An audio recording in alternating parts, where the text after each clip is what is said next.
is up, guys? Let me first start by saying I apologize for the lack of updates. I've just been unmotivated really to record, and when I get a free moment, it's pretty much focused on getting the car done. Winter's never long enough. But with that being said, let me show you guys what's been going on. This video is brought to you by Duncan. Not really, but if they want to, that's awesome. If someone wants to send me a Dunkin' gift card, I'll gladly accept it, and I will put it to use. I don't smoke and I don't drink, but I do like coffee. So I had started a little update video multiple times and just never did anything with it. I kind of, I never really showed progress.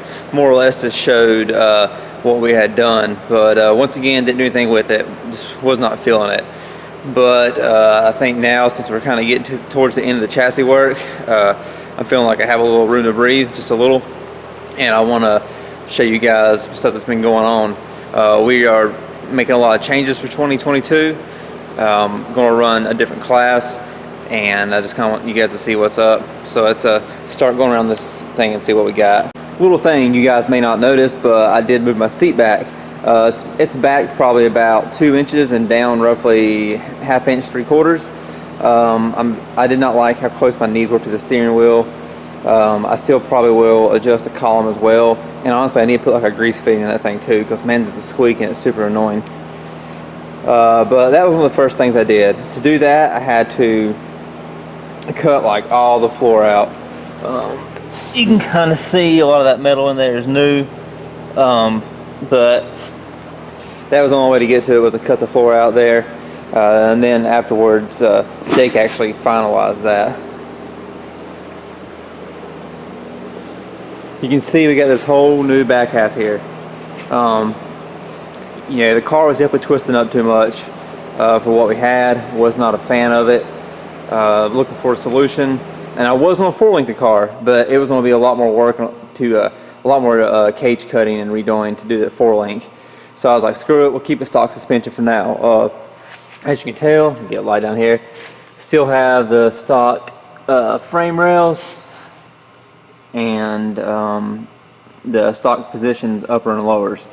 Some guys have their uppers in the back seat, but ours are actually in the OEM location, just the Marriott Racing torque boxes.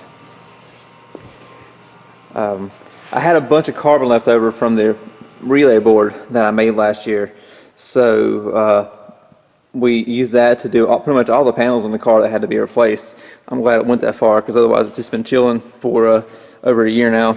Took the box, repurposed it, just cut the old brackets off, and welded some new stuff to the cage here.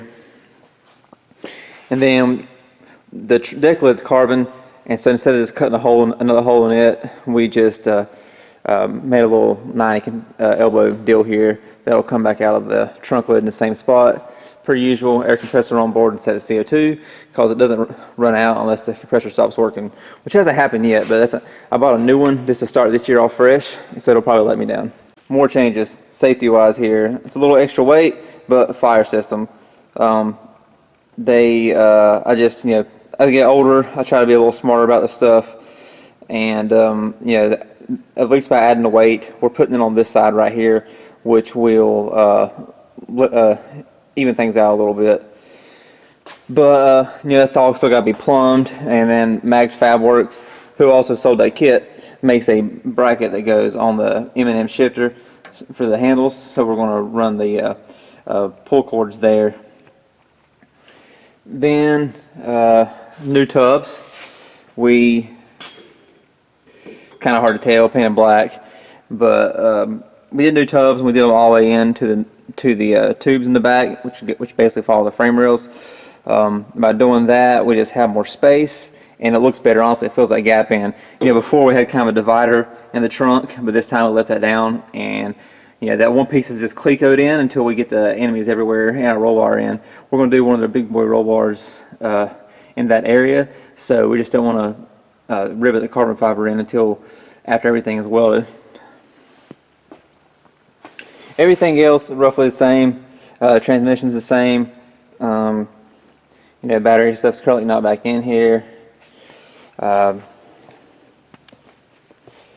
Waiting for Jose to get back to me. Going to do a bigger turbine housing on this guy. And then the fuel cell itself needs to be modified. I'm going to put another baffle in there and hope that can fix our low fuel issue on shutdown, because having to prime the pump is kind of a pain in between rounds, especially when you're short pressed on time. Take a look underneath this thing. So you can see you got the bottom side of the carbon. Those down 90s right there are actually where our shock canisters will go. Before they were in the trunk, so we had to remove the trunk to do everything, and it was kind of a pain. It just took longer than I had to. So now we can feel the shocks right here. Shock mounts are there. You know, the rear back half kit is basically all from more race chassis. And you know, of course, once again, utilizing Marty's bars, I did have to notch them for the new rear end setup. We went to one of Marty's stock suspension 9-inch housings, and I'll show you that in a second. And Strange Ultra deal gives us more gear options, and overall it's stronger. As you can see, tire sensors hanging out there in the tub. But that's how that looks. It definitely opened up things a lot. It looks pretty cool. This is this work of art from Marty. You know, it's the same width roughly as the old setup, but you know, now it's a 9-inch deal, 40 spline, gun drilled axles, 389 gear opposed to the 410. I thought we just need to take some gear out. I know they made a 390 for the 8.8, but a lot of horror stories on that gear breaking and locking up, so hopefully we'll be good to go with this deal. And if you know this gear doesn't work, you know, we can change the gear ourselves. Enemies Racing Australia high definition reluctor wheel, those are available on our website. But that's what we're using for the pickup. I just got to get the proper sensor since that's a different thread pattern than what I currently have. You can tell also got Marty's upper and lower control arms, and he's got a wishbone mount just in case we ever add one. That's currently not in the game plan. Same aerospace brakes that have been on the car for a while. But overall, man, Marty just killed it. I applaud fabricators who are so consistent on stuff like this. It's just gangster to see someone that talented. And I know there's a lot of guys out there, but I really appreciate what Marty has done to aid our program. Something I glossed over, now we're running 2 parachutes. Before at some of the tracks, you know, the car was a little sketchy shutting down from, you know, roughly 170. Goal was to go a lot faster this year, and this should do it right here. I made this dual mount setup on the table there. You know, put the push pin in the middle, and then it's just got little edges right here, so that way John will have to just watch his head when he goes under the car for suspension changes. If I ever hear him cuss, I'll know what happened whenever he was getting up or going down there. But you know, they're launcher setups, so they both run off the air compressor as well. I like the launchers because they pack really easy, and they also seem to blossom a lot easier. So that's it so far. That's where we're at. I know you're like, man, Nigel, you hung us out for 2 months over that, but that's what happens.